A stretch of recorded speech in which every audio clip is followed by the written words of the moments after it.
Hey guys, Chris Lendrum here from Physio and Fitness, and in today's video I want to go through our part 2 of our golf series. This part 2 is going to be all about strength training from home, so how you can improve your strength and why that's important in the golf swing.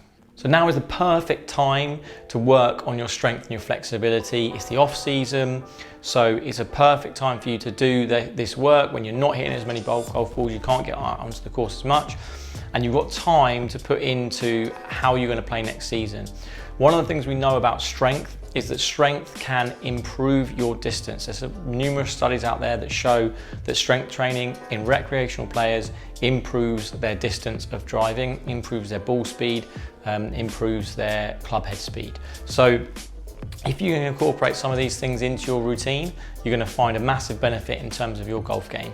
The other thing that really helps with injury prevention, the stronger you are around these areas in terms of the legs and the core, the upper body as well, the better you're going to be at reducing your chance of injury and reducing delays and layoffs from the game, because ultimately you want to be out there playing with your mates, you want to be having fun, and the last thing you want to do is have a bad back and not be able to play, or have a bad shoulder and not be able to play. So this sort of stuff is really helpful, not in the immediate but more in the long term, and keeps you playing for years and years. What we really need to create is ground reaction forces. So if we can improve our ground reaction forces, that's going to improve our distance and ball speed.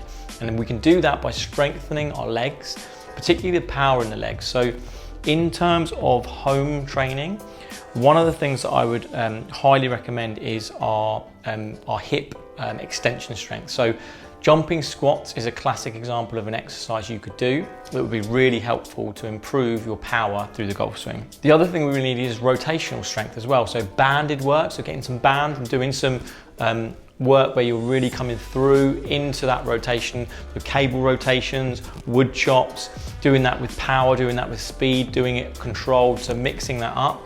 Both good for performance, but also good for injury prevention, because you're working that core, you're working the torso in a way that strengthens the muscles that you're going to use in the golf swing. So endurance goes up.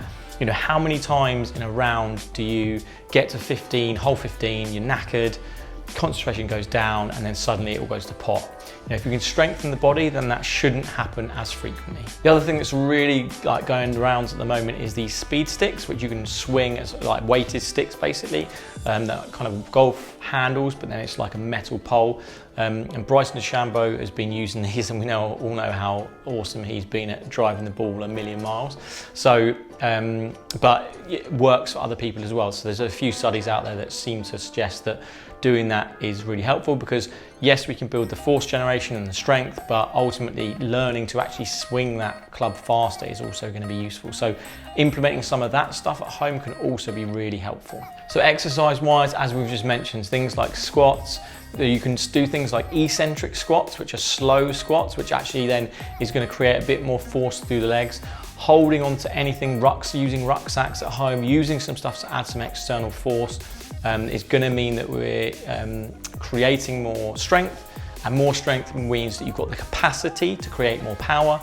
And if you do power training as well, then you're going to be well on the way to creating better ball speed, more distance off the tee, and also an injury-proof body. Hopefully you enjoyed the video, guys. If you've got questions, comments, or anything about strength training, home strength training for golf, then leave them in the comments below. It's always easier to answer specific questions and examples and go through the generic points. I'm enjoying doing these series. Can't wait for video 3, which is going to be coming out soon. That is a video going to be about how you can incorporate the gym and weights, if you've got like a garage gym or anything, into your program, and how that can supercharge some of the things we talked about in this section. If you like the video, leave us a like. If you subscribe and click the bell icon, you'll see when more videos like this are coming out. There's a playlist on the channel for the golf fitness series, so please go on there and check that out as well. And I will see you on the next one.